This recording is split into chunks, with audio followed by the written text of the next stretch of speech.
Hello students, welcome back to my YouTube channel. ನೀವು ಇನ್ನೂ ನಮ್ಮ ಚಾನೆಲ್ ಅನ್ನು ಸಬ್ಸ್ಕ್ರೈಬ್ ಮಾಡಿಲ್ಲ ಅಂದ್ರೆ ಈಗಲೇ ಸಬ್ಸ್ಕ್ರೈಬ್ ಆಗಿ, ಈ ವಿಡಿಯೋವನ್ನು ಲೈಕ್ ಮಾಡಿ, ನಿಮ್ಮ ಸ್ನೇಹಿತರೊಂದಿಗೆ ಶೇರ್ ಮಾಡಿ ಮತ್ತು ನಿಮ್ಮ ಅಭಿಪ್ರಾಯವನ್ನು ಕಾಮೆಂಟ್ ಮೂಲಕ ತಿಳಿಸಿ. ಇವತ್ತಿನ ಈ ವಿಡಿಯೋದಲ್ಲಿ ನಾವು ಬಿಕಾನ್ ತರ್ಸೆಮ್ ಇಂಗ್ಲಿಷ್ ಪಠ್ಯಕ್ರಮದ ಸ್ಟ್ರೇಂಜ್ ಮೀಟಿಂಗ್ ಅಂದರೆ ವಿಚಿತ್ರ ಭೇಟಿ ಎಂಬ ಕವಿತೆಯ ಸಂಪೂರ್ಣ ವಿವರವಾದ ಸಾರಾಂಶವನ್ನು ನೇರವಾಗಿ ತಿಳಿದುಕೊಳ್ಳೋಣ. ಈ ಅದ್ಭುತವಾದ ಕವಿತೆಯನ್ನು ಇಂಗ್ಲಿಷ್ ಸಾಹಿತ್ಯದ ಅತ್ಯಂತ ಪ್ರಸಿದ್ಧ ಯುದ್ಧ ಕವಿಗಳಾದ ವಿಲ್ಫ್ರೆಡ್ ಓವನ್ ಅವರು ಬರೆದಿದ್ದಾರೆ. ನಮ್ಮ ಪಠ್ಯಪುಸ್ತಕದ ಆರಂಭಿಕ ಪುಟದಲ್ಲಿ ತಿಳಿಸಿರುವಂತೆ ವಿಲ್ಫ್ರೆಡ್ ಓವನ್ ಅವರು ಮೊದಲ ಜಾಗತಿಕ ಯುದ್ಧದ ಭೀಕರತೆಯನ್ನು ಕಣ್ಣಾರೆ ಕಂಡು ಆ ಯುದ್ಧದ ನೈಜ ಕ್ರೌರ್ಯವನ್ನು ತಮ್ಮ ಕವಿತೆಗಳ ಮೂಲಕ ಜಗತ್ತಿಗೆ ಸಾರಿದ್ದಾರೆ. ದುರದೃಷ್ಟವಶಾತ್ ಯುದ್ಧ ಮುಗಿಯಲು ಕೇವಲ ಒಂದು ವಾರ ಇರುವಾಗ ನವೆಂಬರ್ 4, 1918ರಂದು ಅವರು ಕೂಡ ಯುದ್ಧ ಭೂಮಿಯಲ್ಲೇ ಮರಣ ಹೊಂದುತ್ತಾರೆ. ಈ ಕವಿತೆಯು ಯುದ್ಧದ ವೈಭವೀಕರಣವನ್ನು ಸಂಪೂರ್ಣವಾಗಿ ತಿರಸ್ಕರಿಸಿ, ಯುದ್ಧದಿಂದ ಉಂಟಾಗುವ ಸಾವು, ನೋವು ಮತ್ತು ಮಾನವೀಯತೆಯ ನಾಶವನ್ನು ಅತ್ಯಂತ ಗಂಭೀರವಾಗಿ ಚಿತ್ರಿಸುತ್ತದೆ. ಕವಿತೆಯು ಅತ್ಯಂತ ವಿಚಿತ್ರವಾದ ಮತ್ತು ಕಲ್ಪನಾತ್ಮಕವಾದ ಸನ್ನಿವೇಶದೊಂದಿಗೆ ಪ್ರಾರಂಭವಾಗುತ್ತದೆ. ಯುದ್ಧ ಭೂಮಿಯಲ್ಲಿ ಹೋರಾಡುತ್ತಿದ್ದ ಸೈನಿಕನೊಬ್ಬನು ತಾನು ಕದನ ಭೂಮಿಯಿಂದ ತಪ್ಪಿಸಿಕೊಂಡು ಒಂದು ಆಳವಾದ ಕತ್ತಲೆಯಾದ ಸುರಂಗದೊಳಗೆ ಪ್ರವೇಶಿಸುತ್ತಿದ್ದಾನೆ ಎಂದು ಭಾವಿಸುತ್ತಾನೆ. ಆ ಸುರಂಗವು ಬಹಳ ಹಿಂದೆಯೇ ಗ್ರಾನೈಟ್ ಕಲ್ಲುಗಳನ್ನು ಕೊರೆದು ಸೃಷ್ಟಿಸಿದ ಅತ್ಯಂತ ಹಳೆಯ ಮತ್ತು ದಟ್ಟವಾದ ಸುರಂಗ ಮಾರ್ಗವಾಗಿರುತ್ತದೆ. ಕವಿಯು ಆ ಸುರಂಗದೊಳಗೆ ಹೆಜ್ಜೆ ಇಡುತ್ತಿರುವಾಗ ಅಲ್ಲಿ ನೂರಾರು ಜನರು ಮಲಗಿರುವುದನ್ನು ನೋಡುತ್ತಾನೆ. ಆ ಮಲಗಿರುವ ಸೈನಿಕರು ಕೇವಲ ನಿದ್ರಿಸುತ್ತಿಲ್ಲ, ಬದಲಿಗೆ ಅವರು ತೀವ್ರವಾದ ನೋವು ಮತ್ತು ಸಾವಿನ ಸಂಕಟದಿಂದ ಮುಳುಗುತ್ತಿರುತ್ತಾರೆ. ಅವರು ಯುದ್ಧದ ಭೀಕರತೆಯ ಭಾರವನ್ನು ತಮ್ಮ ಮನಸ್ಸಿನಲ್ಲಿ ಹೊತ್ತುಕೊಂಡು ಅಲ್ಲಿ ಮಲಗಿರುತ್ತಾರೆ. ಕವಿಯು ಅವರ ನಡುವೆ ನಿಧಾನವಾಗಿ ಹೆಜ್ಜೆ ಹಾಕುತ್ತಾ ಮುನ್ನಡೆಯುವಾಗ ಇದ್ದಕ್ಕಿದ್ದಂತೆ ಒಬ್ಬ ಸೈನಿಕನು ಎದ್ದು ನಿಂತು ಕವಿಯನ್ನೇ ತದೇಕಚಿತ್ತದಿಂದ ನೋಡಲು ಪ್ರಾರಂಭಿಸುತ್ತಾನೆ. ಆ ಸೈನಿಕನು ತನ್ನ ಎರಡೂ ಕೈಗಳನ್ನು ಎತ್ತಿ ಅತ್ಯಂತ ಕರುಣಾಜನಕವಾಗಿ ಕವಿಯನ್ನು ಗುರುತಿಸುತ್ತಾನೆ. ಅವನ ಮುಖದಲ್ಲಿ ಒಂದು ರೀತಿಯ ಮಂದಹಾಸವಿರುತ್ತದೆ. ಆದರೆ ಆ ಮುಗುಳ್ನಗೆಯನ್ನು ನೋಡಿದ ತಕ್ಷಣ ಕವಿಗೆ ಒಂದು ಅತ್ಯಂತ ಆಘಾತಕಾರಿ ಸತ್ಯ ತಿಳಿಯುತ್ತದೆ.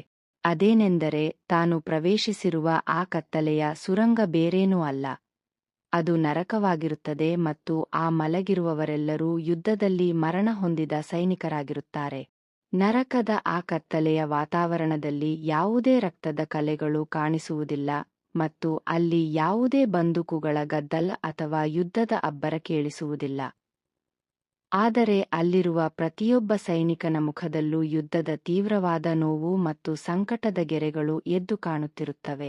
ಕವಿಯು ಎದ್ದು ನಿಂತ ಆ ಅಪರಿಚಿತ ಸೈನಿಕನನ್ನು ನೋಡಿ ಅತ್ಯಂತ ಆಶ್ಚರ್ಯದಿಂದ, ವಿಚಿತ್ರ ಸ್ನೇಹಿತನೇ, ನಾವು ಈಗ ನರಕದಲ್ಲಿದ್ದೇವೆ ನಿಜ, ಆದರೆ ಇಲ್ಲಿ ನಮಗೆ ಯಾವುದೇ ಬಂದೂಕುಗಳ ಭಯವಿಲ್ಲ, ಆದುದರಿಂದ ಇಲ್ಲಿ ನಾವು ದುಃಖಿಸಲು ಯಾವುದೇ ಕಾರಣವಿಲ್ಲ ಎಂದು ಹೇಳುತ್ತಾನೆ. ಕವಿಯ ಈ ಮಾತುಗಳನ್ನು ಕೇಳಿದ ಆ ಅಪರಿಚಿತ ಸೈನಿಕನು ಅತ್ಯಂತ ಗಂಭೀರವಾಗಿ ಮತ್ತು ದುಃಖದಿಂದ ಉತ್ತರಿಸುತ್ತಾನೆ. ಅವನು ಹೇಳುತ್ತಾನೆ, ಹೌದು ಗೆಳೆಯನೇ, ಇಲ್ಲಿ ಯುದ್ಧದ ಗದ್ದಲವಿಲ್ಲ ನಿಜ, ಆದರೆ ನಾನು ನನ್ನ ಜೀವನದಲ್ಲಿ ಸಾಧಿಸಬೇಕಾಗಿದ್ದ, ಅಪೂರ್ಣವಾಗಿ ಉಳಿದು ಹೋದ ಆ ಸುವರ್ಣ ವರ್ಷಗಳನ್ನು ನೆನೆದು ದುಃಖಿಸುತ್ತಿದ್ದೇನೆ ಎಂದು ತನ್ನ ಸಂಕಟವನ್ನು ತೋಡಿಕೊಳ್ಳುತ್ತಾನೆ. ಆ ಸೈನಿಕನು ಕವಿಗೆ ಹೇಳುತ್ತಾನೆ, ನಿನ್ನ ಮನಸ್ಸಿನಲ್ಲಿ ಜಗತ್ತಿನ ಬಗ್ಗೆ ಎಂತಹ ಸುಂದರವಾದ ಭರವಸೆಗಳು ಮತ್ತು ಆಸೆಗಳು ಇದ್ದವೋ, ಅಂತಹದೇ ಅಪಾರವಾದ ಕನಸುಗಳು ಮತ್ತು ಆಸೆಗಳು ನನ್ನ ಬದುಕಿನಲ್ಲೂ ಇದ್ದವು.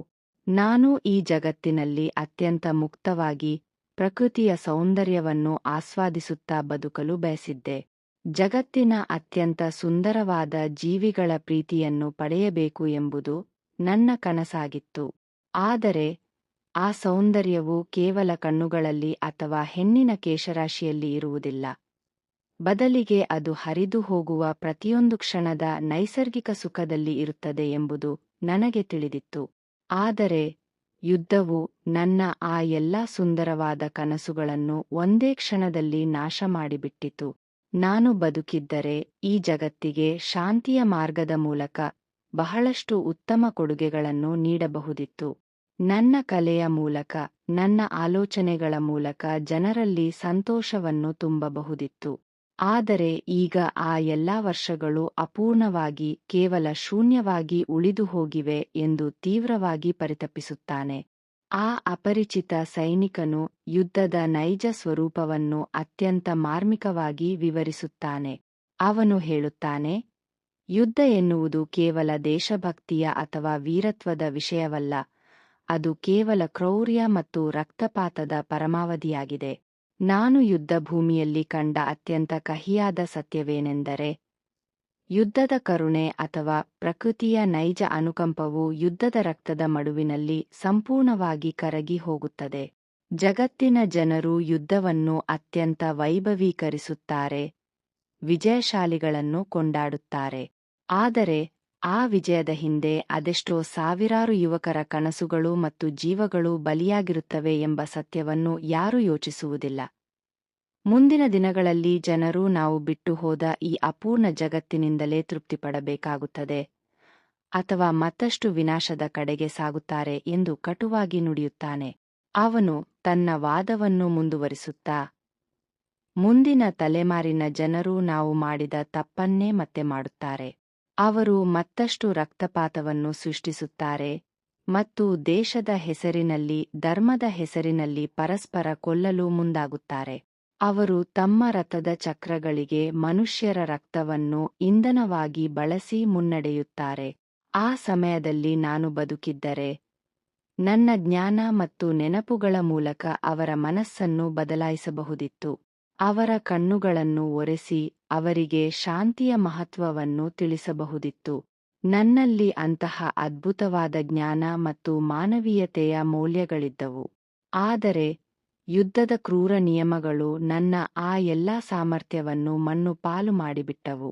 ನಾನು ಯಾವುದೇ ಆಸೆಗಳಿಲ್ಲದೆ, ಕೇವಲ ಯುದ್ಧದ ಯಾಂತ್ರಿಕ ನಿಯಮಗಳಿಗೆ ಕಟ್ಟುಬಿದ್ದು ನನ್ನ ಪ್ರಾಣವನ್ನು ಕಳೆದುಕೊಳ್ಳಬೇಕಾಯಿತು. ನನ್ನ ದೇಹದ ಮೇಲಿರುವ ಈ ತೀವ್ರವಾದ ಗಾಯಗಳು ಕೇವಲ ನನ್ನ ದೇಹಕ್ಕೆ ಬಿದ್ದ ಪೆಟ್ಟುಗಳಲ್ಲ, ಅವು ಇಡೀ ಮಾನವೀಯತೆಯ ಎದೆಗೆ ಬಿದ್ದ ದೊಡ್ಡ ಗಾಯಗಳಾಗಿವೆ ಎಂದು ಅತ್ಯಂತ ಭಾವುಕನಾಗಿ ವಿವರಿಸುತ್ತಾನೆ. ಕವಿತೆಯ ಅತ್ಯಂತ ಹೃದಯಸ್ಪರ್ಶಿ ಮತ್ತು ಆಘಾತಕಾರಿ ತಿರುವು ಕವಿತೆಯ ಕೊನೆಯ ಸಾಲುಗಳಲ್ಲಿ ಬರುತ್ತದೆ. ಆ ಅಪರಿಚಿತ ಸೈನಿಕನು ಕವಿಯ ಕಣ್ಣುಗಳನ್ನು ನೇರವಾಗಿ ನೋಡಿ ಅತ್ಯಂತ ಶಾಂತವಾಗಿ ಒಂದು ರಹಸ್ಯವನ್ನು ಬಿಚ್ಚಿಡುತ್ತಾನೆ. ಅವನು ಹೇಳುತ್ತಾನೆ, ನಾನು ಬೇರೆ ಯಾರೂ ಅಲ್ಲ ಗೆಳೆಯನೇ, ನೀನು ನಿನ್ನೆ ಯುದ್ಧ ಭೂಮಿಯಲ್ಲಿ ಕೊಂದ ನಿನ್ನ ಶತ್ರು ಭೈರವನೇ ಆಗಿದ್ದೇನೆ. ನಾನು ನಿನ್ನನ್ನು ಈ ಕತ್ತಲೆಯ ನರಕದಲ್ಲಿ ತಕ್ಷಣವೇ ಗುರುತಿಸಿದೆ. ನಿನ್ನೆ ಕದನ ಭೂಮಿಯಲ್ಲಿ ನೀನು ನನ್ನ ಎದೆಗೆ ನಿನ್ನ ಚೂರಿಯಿಂದ ಇರಿಯುವಾಗ ನಿನ್ನ ಮುಖದಲ್ಲಿದ್ದ ಅದೇ ಭಾವನೆಯನ್ನು ನಾನು ಇಲ್ಲೂ ನೋಡುತ್ತಿದ್ದೇನೆ. ನಿನ್ನೆ ನೀನು ನನ್ನನ್ನು ಕೊಂದಾಗ ನಾನು ನಿನ್ನನ್ನು ತಡೆಯಲು ಪ್ರಯತ್ನಿಸಿದೆ, ಆದರೆ ನನ್ನ ಕೈಗಳು ಅತ್ಯಂತ ತಣ್ಣಗಾಗಿದ್ದವು ಮತ್ತು ನನ್ನಲ್ಲಿ ಶಕ್ತಿ ಇರಲಿಲ್ಲ. ಆದುದರಿಂದ ನಾನು ನಿನ್ನ ಕೈಯಿಂದಲೇ ಮರಣ ಹೊಂದಬೇಕಾಯಿತು. ಆದರೆ ಈಗ ನಾವಿಬ್ಬರೂ ಈ ನರಕದ ಕತ್ತಲೆಯಲ್ಲಿ ಎಲ್ಲಾ ದೇಶ, ಭಾಷೆ ಮತ್ತು ಶತ್ರುತ್ವದ ಗೋಡೆಗಳನ್ನು ಮರೆತು ಒಂದಾಗಿದ್ದೇವೆ. ಇಲ್ಲಿ ನಮಗೆ ಯಾವುದೇ ವೈರತ್ವವಿಲ್ಲ. ಆದುದರಿಂದ ಬಾ ಗೆಳೆಯನೇ, ಇನ್ಮುಂದೆ ನಾವಿಬ್ಬರೂ ಒಟ್ಟಿಗೆ ಮುಕ್ತವಾಗಿ ಮಲಗಿ ವಿಶ್ರಮಿಸೋಣ ಎಂದು ಹೇಳುತ್ತಾನೆ. ಆ ಶತ್ರು ಸೈನಿಕನ ಬಾಯಿಂದ ಈ ಮಾತುಗಳನ್ನು ಕೇಳಿದ ತಕ್ಷಣ ಕವಿಗೆ ತನ್ನ ತಪ್ಪಿನ ಅರಿವಾಗಿ ತೀವ್ರ ಆಘಾತವಾಗುತ್ತದೆ.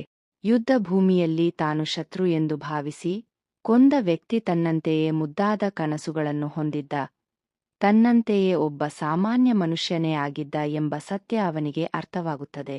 ರಾಜಕಾರಣಿಗಳು ಮತ್ತು ಸ್ವಾರ್ಥಿ ನಾಯಕರು ಸೃಷ್ಟಿಸುವ ಯುದ್ಧವು ಹೇಗೆ ಇಬ್ಬರು ಮುಗ್ಧ ಯುವಕರನ್ನು ಶತ್ರುಗಳನ್ನಾಗಿ ಮಾಡಿ ಪರಸ್ಪರ ಕೊಲ್ಲುವಂತೆ ಪ್ರೇರೇಪಿಸುತ್ತದೆ ಎಂಬುದನ್ನು ಕವಿಯು ಇಲ್ಲಿ ಅತ್ಯಂತ ಮಾರ್ಮಿಕವಾಗಿ ಚಿತ್ರಿಸಿದ್ದಾರೆ.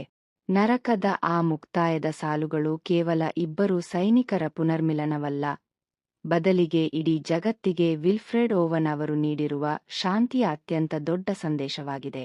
ಯುದ್ಧದಲ್ಲಿ ಯಾರೂ ವಿಜಯಶಾಲಿಗಳಾಗುವುದಿಲ್ಲ, ಅಲ್ಲಿ ಕೇವಲ ಮಾನವೀಯತೆ ಮಾತ್ರ ಸೋಲುತ್ತದೆ ಎಂಬುದನ್ನು ಕವಿತೆಯು ಅತ್ಯಂತ ಸ್ಪಷ್ಟವಾಗಿ ಸಾರುತ್ತದೆ. ಕಾವ್ಯದ ಈ ಆಳವಾದ ವಿಶ್ಲೇಷಣೆಯು ನಮಗೆ ಯುದ್ಧದ ಕಹಿ ಸತ್ಯವನ್ನು ಮನವರಿಕೆ ಮಾಡಿಕೊಡುತ್ತದೆ. ವಿಲ್ಫ್ರೆಡ್ ಓವನ್ ಅವರು ತಮ್ಮ ಕಾವ್ಯದುದ್ದಕ್ಕೂ ಯುದ್ಧದ ಕರುಣೆ, ಪಿಟಿ ಆಫ್ ವಾರ್ ಎಂಬ ಪರಿಕಲ್ಪನೆಯನ್ನು ಅತ್ಯಂತ ಪರಿಣಾಮಕಾರಿಯಾಗಿ ಬಳಸಿದ್ದಾರೆ. ಕವಿತೆಯಲ್ಲಿ ಬರುವ ಆ ಕತ್ತಲೆಯ ಸುರಂಗ ಮಾರ್ಗವು ಕೇವಲ ನರಕದ ಸಂಕೇತವಾಗಿರದೆ, ಯುದ್ಧದ ಸಮಯದಲ್ಲಿ ಸೈನಿಕರು ಅನುಭವಿಸುವ ಮಾನಸಿಕ ಒತ್ತಡ, ಅಪರಾಧ ಪ್ರಜ್ಞೆ ಮತ್ತು ತೀವ್ರವಾದ ಖಿನ್ನತೆಯ ಸಂಕೇತವೂ ಆಗಿದೆ.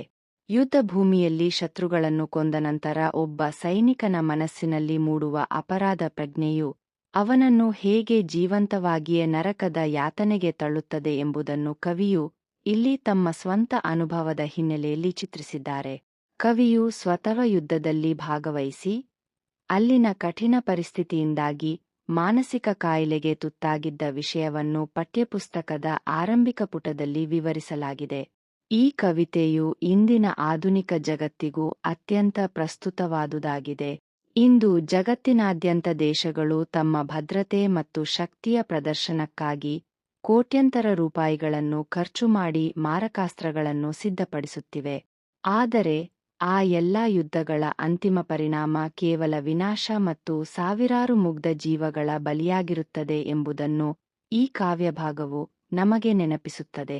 ಕವಿತೆಯ ಕೊನೆಯಲ್ಲಿ ಬರುವ let us sleep now, let us sleep now, ಅಂದರೆ ನಾವು ಈಗ ಮಲಗಿ ವಿಶ್ರಮಿಸೋಣ ಎಂಬ ಸಾಲುಗಳು ಕೇವಲ ದೈಹಿಕ ನಿದ್ರೆಯಲ್ಲ, ಅವು ಯುದ್ಧದ ಎಲ್ಲಾ ಹಿಂಸೆಗಳಿಗೆ ಸಿಕ್ಕ ಅಂತಿಮ ಮುಕ್ತಿ ಮತ್ತು ಶಾಂತಿಯ ಸಂಕೇತವಾಗಿದೆ.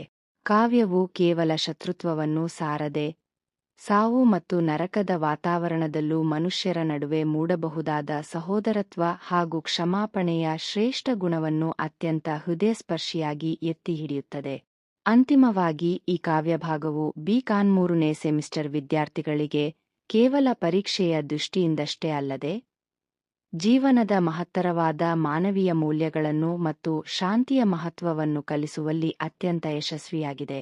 ವಿಲ್ಫ್ರೆಡ್ ಓವನ್ ಅವರ ಈ ಸ್ಟ್ರೇಂಜ್ ಮೀಟಿಂಗ್ ಕವಿತೆಯು ಇಂಗ್ಲಿಷ್ ಸಾಹಿತ್ಯ ಲೋಕದ ಅತ್ಯಂತ ಶ್ರೇಷ್ಠ ಯುದ್ಧ ಕಾವ್ಯಗಳಲ್ಲಿ ಒಂದಾಗಿ ಇಂದಿಗೂ ಅಮರವಾಗಿದೆ. ಇದು ನಮಗೆ ಕೃತಕ ದೇಶಭಕ್ತಿಯ ಹೆಸರಿನಲ್ಲಿ ನಡೆಯುವ ಹಿಂಸೆಯನ್ನು ತಡೆದು, ಜಗತ್ತಿನಾದ್ಯಂತ ಸಹೋದರತ್ವ ಮತ್ತು ಶಾಂತಿಯನ್ನು ಕಾಪಾಡಿಕೊಳ್ಳಬೇಕು ಎಂಬ ಮಹತ್ತರ ಸಂದೇಶವನ್ನು ನೀಡುವ ಮೂಲಕ ಮುಕ್ತಾಯಗೊಳ್ಳುತ್ತದೆ. ಈ ಪಾಠದ ಪ್ರತಿಯೊಂದು ಸಾಲುಗಳು ವಿದ್ಯಾರ್ಥಿಗಳಲ್ಲಿ ಸಾಹಿತ್ಯದ ಮೇಲಿನ ಅಭಿರುಚಿಯನ್ನು ಮತ್ತು ಮಾನವೀಯ ಸಂಬಂಧಗಳ ಮೇಲಿನ ಗೌರವವನ್ನು ಹೆಚ್ಚಿಸುವಲ್ಲಿ ಯಶಸ್ವಿಯಾಗಿದೆ ಎಂಬುದರಲ್ಲಿ ಯಾವುದೇ ಸಂಶಯವಿಲ್ಲ. Thanks for watching. ಇದೇ ರೀತಿ ಇನ್ನಷ್ಟು ವಿಡಿಯೋಗಳಿಗಾಗಿ ನಮ್ಮ ಚಾನೆಲ್ ಅನ್ನು ಸಬ್ಸ್ಕ್ರೈಬ್ ಮಾಡಿ. ಮತ್ತೆ ಮುಂದಿನ ವಿಡಿಯೋದಲ್ಲಿ ಸಿಗೋಣ. ಧನ್ಯವಾದಗಳು.